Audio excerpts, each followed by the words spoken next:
I was knee-deep in tax forms, specifically trying to trace a convoluted shell company scheme that made my brain hurt, when my phone decided to vibrate with the urgency of a ticking bomb.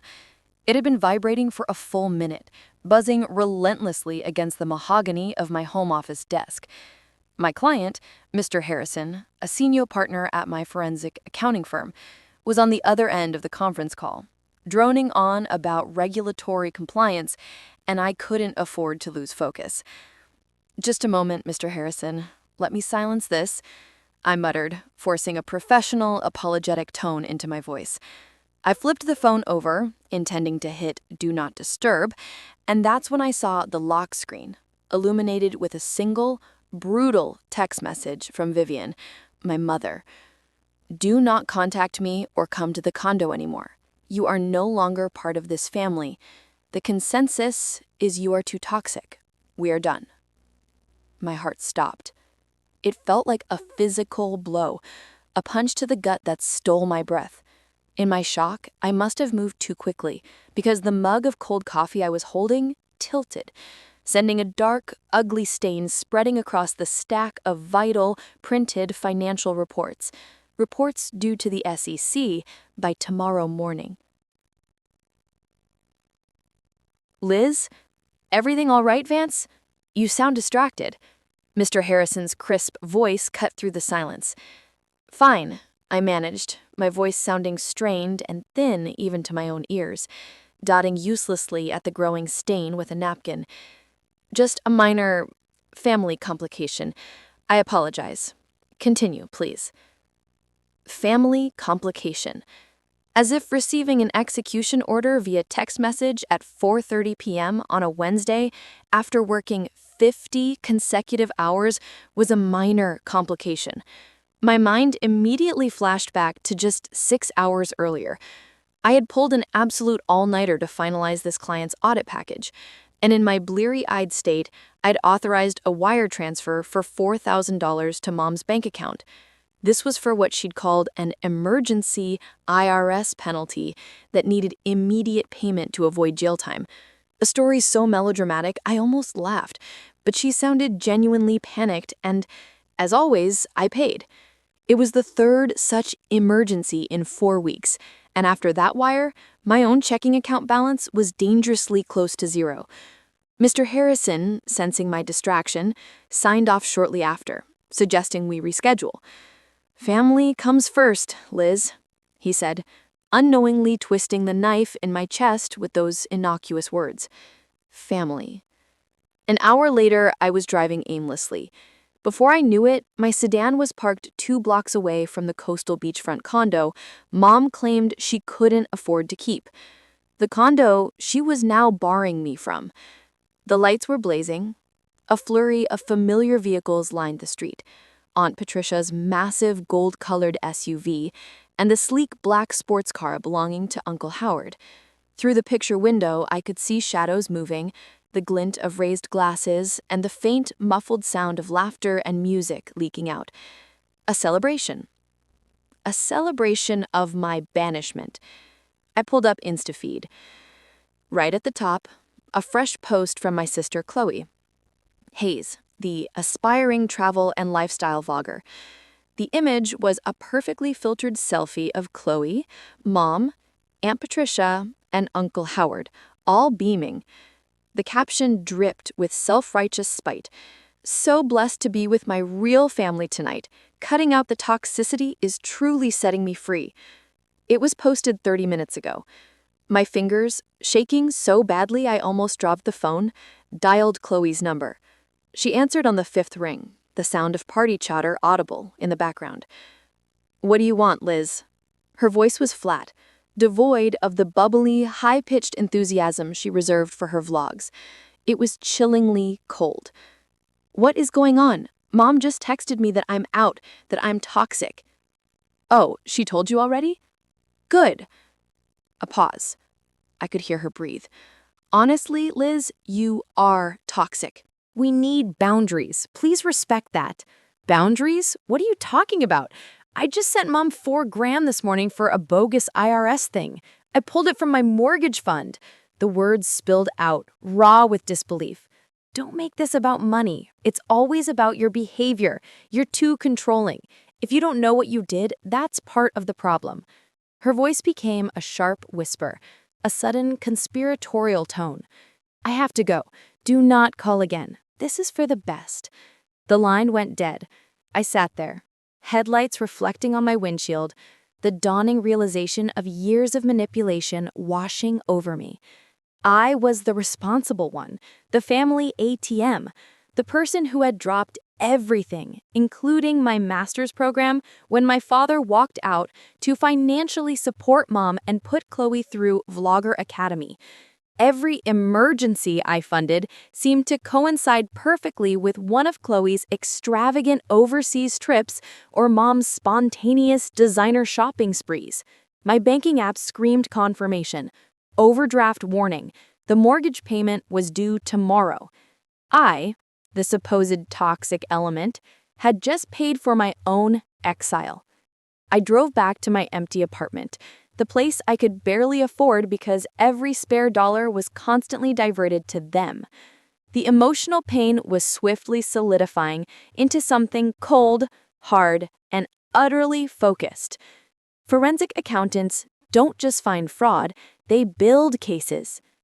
I opened a new spreadsheet on my laptop.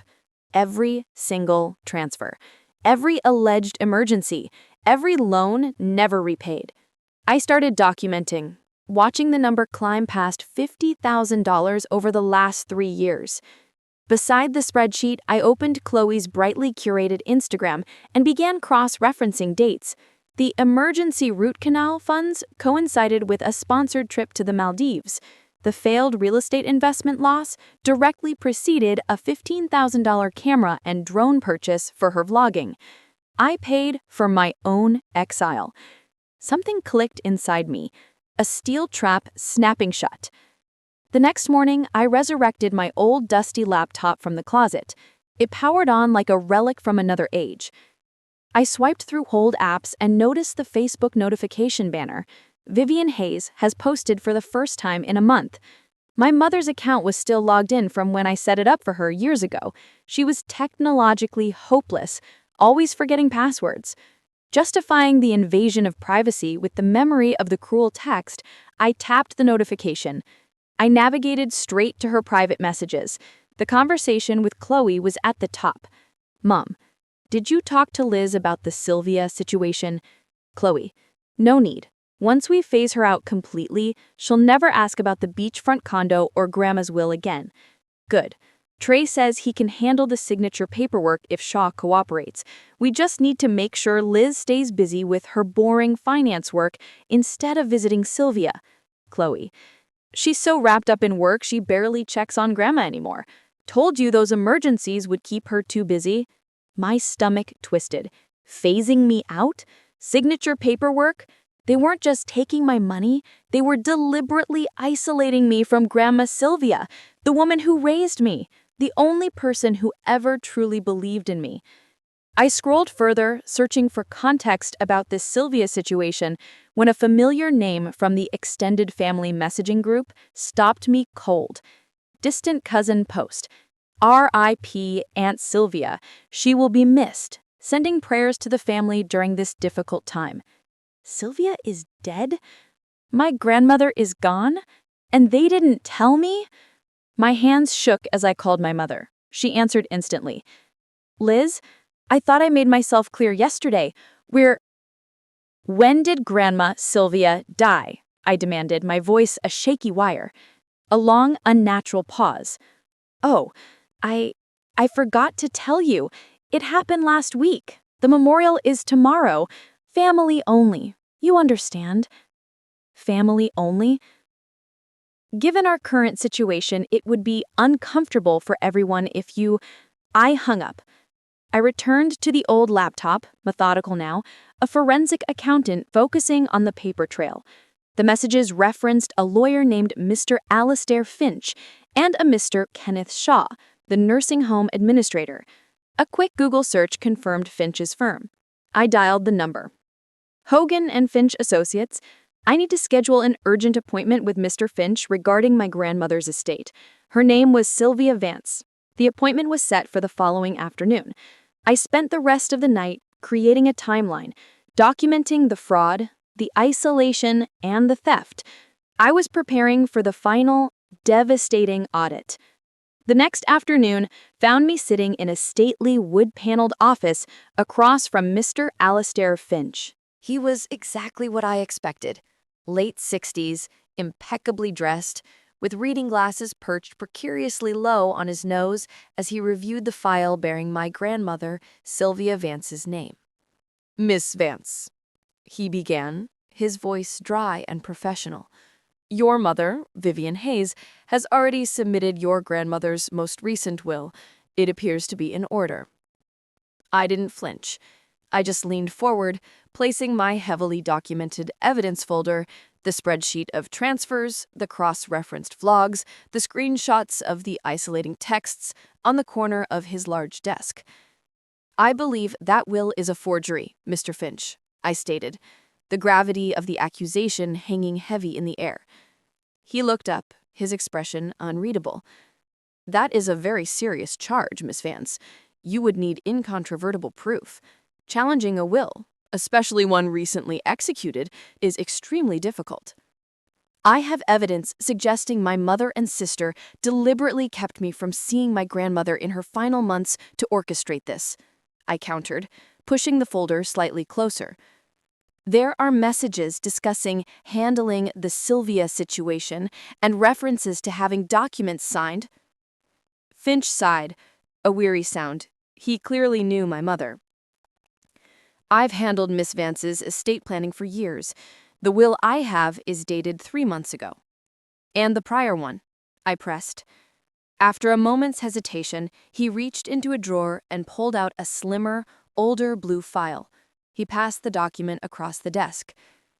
The first sentence of the beneficiary section stole my breath, confirming my deepest suspicion. "To my granddaughter, Eliza Vance, I leave all property, financial assets, and personal effects, including the coastal beachfront condo." It was all for me. The condo, the assets, the legacy of the only true love I had ever known. Finch cleared his throat, bringing me back to the present. "As you can see, Miss Vance, the provisions are significantly different. The onus is on you to prove fraud. Serious proof." "I understand," I replied, feeling a cold rush of clarifying determination. Whatever game they were playing, my professional skills were about to dismantle it piece by piece. My first stop after the lawyer's office was the assisted living facility. The receptionist, who used to beam when I brought Grandma Sylvia fresh library books, now gave me a strained, pitying smile when I asked for my grandmother's personal belongings. "I'm here to collect Sylvia Vance's items," I stated, keeping my voice level. She immediately reached for the phone, whispering into the receiver, "Let me call Mr. Shaw."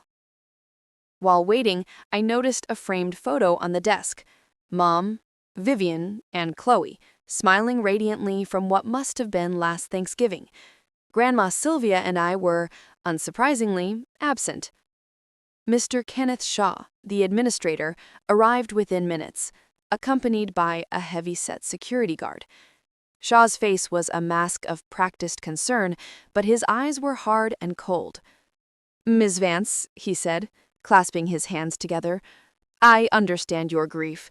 However, only the executrix, Miss Vivian Hayes, has authorization to remove personal effects. I am her granddaughter." "Yes, well," he cleared his throat importantly, "we have specific instructions from your mother, the legal executrix."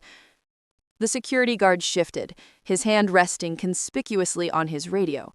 As Shaw ushered me toward the exit, 2 nurses walked past, their hushed whispers reaching me. The granddaughter they warned us about, and trying to steal heirlooms, can you believe it? My phone buzzed, a fresh Chloe Hayes TikTok post. Black and white, teary-eyed, holding Grandma Sylvia's reading spectacles. The caption was a dagger. Some toxic family members will try to profit from grief rather than process it. Protecting grandma's legacy. Hashtag family first. Posted 3 minutes ago. Fine. I turn to leave, not in defeat, but in tactical retreat. I'll be in touch through my legal counsel. I was halfway across the parking lot when I heard frantic footsteps behind me. Miss Vance, wait! It was a nurse in blue scrubs jogging toward me, glancing nervously over her shoulder. Her badge read, Jenna Soto, LPN. I shouldn't be doing this, but I cared for Sylvia. She only ever asked for you, never them, only you. That single piece of external validation, the first I'd received, cracked the defensive shell around my heart. What do you want? I asked, suddenly wary. Jenna looked around again, then stepped closer. What they did, it's criminal. They visited the day she was signing papers. They kept me out of the room, against protocol. They were with a man who wasn't her doctor and who clearly wasn't a family member. What kind of papers? I don't know exactly, but afterward, Mr. Shaw was so pleased, said the facility would be receiving a substantial, unexpected donation. We exchanged phone numbers. Jenna promised to contact me if she found anything specific. Be careful, she warned. They're watching for you now. That night, sleep was impossible. I paced, reviewing the financial trail and the isolation strategy. The will. I needed proof of the forgery. At 2:17 a.m., my phone vibrated with a text from Jenna. Security camera in hall outside her room. I'm on night shift. Delete this. Attached was a grainy, password-protected video file. My heart hammered against my ribs as I opened it. The video, time-stamped 10 days ago, showed Grandma Sylvia's room door slightly ajar. Visible through the gap, Trey Wallace, Chloe's aspiring musician boyfriend, hunched over a document, his hand mimicking a signature. Mr. Shaw stood beside him, notary stamp ready. In the background, Vivian and Chloe watched, sharing a quiet, conspiratorial smile. I replayed it 3 times, the cold fury building. On the 4th replay, I noticed the empty bed. Where was Grandma Sylvia? Another text arrived from Jenna. Security camera in hall outside her room. I'm on night shift. Delete this. I whispered the words into the silence of my apartment, the final, undeniable truth. Got you. I was no longer just an angry daughter. I was a forensic accountant with an airtight case and the security footage to back it up. The game was over. They just didn't know it yet. With the video footage secured showing Trey Wallace forging my grandmother's signature while my mother Vivian and Chloe watched, my focus shifted from grieving to assembling the final, undeniable proof. I accessed my mother's Facebook messages again. A name kept reappearing in exchanges that Vivian clearly tried to downplay. Corinne. She seemed to be a relative my mother actively avoided. A quick professional search revealed Corinne Hayes, age 63, living on the East Coast. My grandmother Sylvia's sister, my mother's estranged aunt, the perfect target for a tactical alliance. My fingers hovered over the number. A flicker of doubt chilled my resolve. What if she was just another enabler? What if this backfired? The grainy image of Trey's hand tracing Sylvia's signature stole my hesitation. I needed validation, and I needed an ally. I dialed the number. Hello? A woman's voice, strong and slightly cynical, answered. Aunt Corinne? You don't know me. I'm Eliza, Vivian's daughter. My voice caught on the last word. I think my mother is stealing Grandma Sylvia's estate, including the beachfront condo. A long, measured silence followed, then a weary sigh that carried the weight of decades. Vivian, Aunt Corinne finally said, the name tasting like ash on her tongue. I'm not surprised, child. She did the same thing to our parents 30 years ago, cut me out completely, claimed I was unstable and had mismanaged money. Sound familiar? It did. It sounded exactly like the accusations they were currently leveling against me. The absolute validation hit me like a massive wave, washing away years of self-doubt. You believe me? Of course I do, Corinne said with conviction. She's predictable, if nothing else. Tell me what you need, Liz. For the first time in weeks, I felt the solid foundation of true family support beneath my feet. 2 days later, I met with Dr. Elias Brandt, a reputable forensic handwriting expert Aunt Corrine recommended.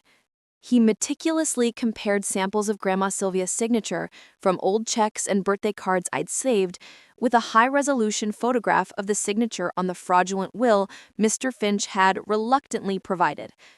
Dr. Brandt needed barely 10 minutes under the intense light of his magnifying glass. "This is an obvious forgery, Miss Vance," he declared, pushing his spectacles up his nose. "The pressure points are inconsistent, the pen lifts are different, and the letter formations are distinctly labored. Whoever did this was rushing and attempting a copy, rather than a natural signature." With Dr. Brandt's damning written analysis and the security camera footage, I contacted Detective Evelyn Mills from the Economic Crimes Division.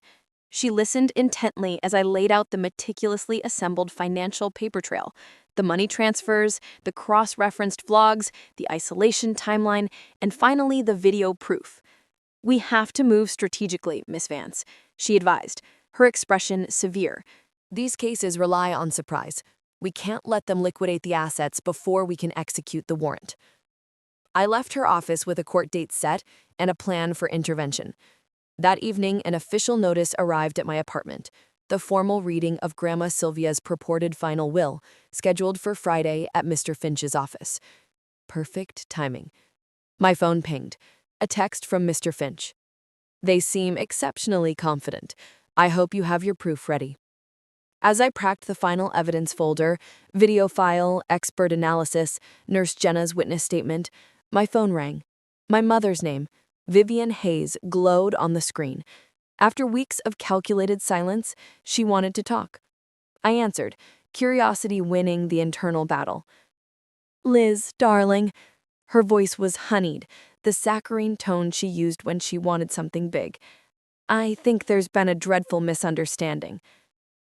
I let the silence stretch, remembering every time I had rushed to apologize, to fix her messes. "I'll see you at the reading, Mother," I finally said, my voice calm, clear, and utterly indifferent to her performance. I ended the call before she could recover, a small, satisfying victory. On the day of the will reading, I arrived at Mr. Finch's office precisely at 3 p.m. I was neither eager nor hesitant. My punctuality was a statement of intent. The heavy oak door closed softly behind me. 7 heads swiveled in unison, freezing at my unexpected presence. My mother's composed veneer shattered into undisguised alarm. Vivian Hayes's face went from controlled elegance to a sudden, ugly shade of red.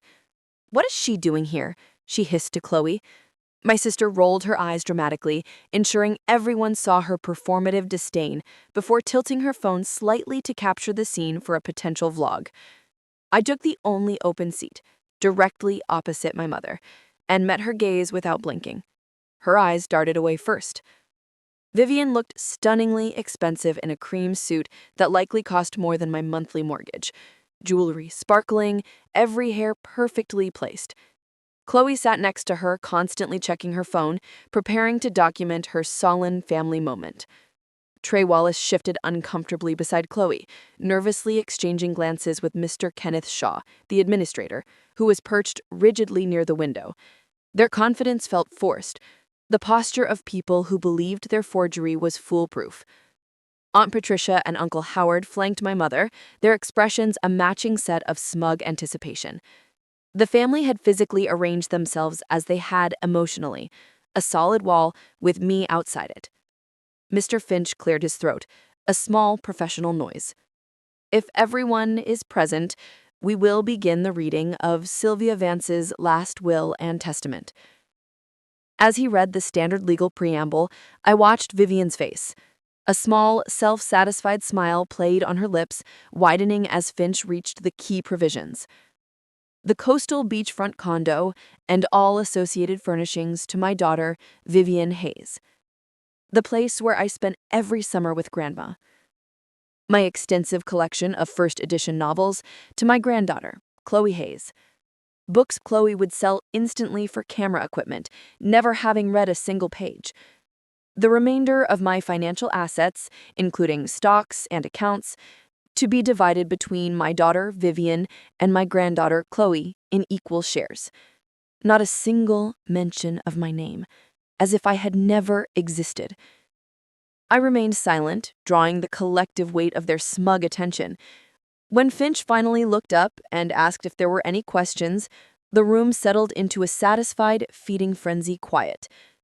May I say something? The room tensed. Chloe's thumb froze mid-text. Vivian's smile evaporated. "Of course," Mr. Finch replied, gesturing to me. I stood, placing my leather evidence portfolio on the table. The sound it made hitting the polished wood was unnaturally loud. "I'd like to introduce Dr. Elias Brandt," I said, nodding toward the door. The distinguished man entered, carrying a slim laptop. "What is this?" Vivian demanded, halfway out of her seat. "Dr. Brandt is a forensic handwriting expert," I continued, ignoring her. "He has examined the signature on this document." Mr. Finch raised an eyebrow but remained silent. Dr. Brandt connected his computer to the room's projection system.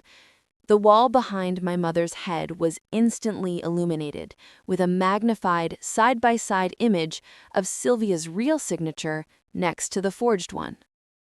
"As you can see," Dr. Brandt began, using a laser pointer to highlight the inconsistencies, "the pressure points, the connecting strokes, the sheer effort required to produce this forgery, it is definitively not Miss Vance's hand." Mr. Shaw nearly jumped out of his skin, knocking over a glass of water. Just then, the door opened again. Nurse Jenna Soto slipped in quietly, taking a position near the wall. "Nurse Jenna Soto cared for my grandmother," I explained. "She has provided a sworn statement regarding the visitors to my grandmother's room on the day this will was supposedly signed." Vivian shot out of her chair. "This is ridiculous, Arthur. You can't allow this ambush." "I believe Miss Vance has the right to present evidence of alleged wrongdoing," Finch replied, his voice firming. The final, crushing piece of evidence entered the room when Detective Mills appeared in the doorway, a uniformed officer flanking her. "I'm Detective Evelyn Mills, Economic Crimes Division," she announced. "I'd like everyone to remain seated while we review some additional evidence." She produced a tablet and played the video on the projection screen. The grainy footage of Trey Wallace tracing the signature, Shaw applying the notary stamp, and my mother and sister watching, smiling, filled the wall. "Turn that off immediately." Vivian lunged toward the projector. "She's trying to ruin us out of jealousy," Chloe shrieked, tears appearing instantly. Trey Wallace was already moving for the door, but the officer blocked his exit. His face drained of all color as Detective Mills began reciting the familiar, damning words. "Vivian Hayes, Chloe Hayes, Trey Wallace, and Kenneth Shaw, you are under arrest for fraud, forgery, and conspiracy to defraud an estate." The quiet click of the handcuffs echoed sickeningly in the room.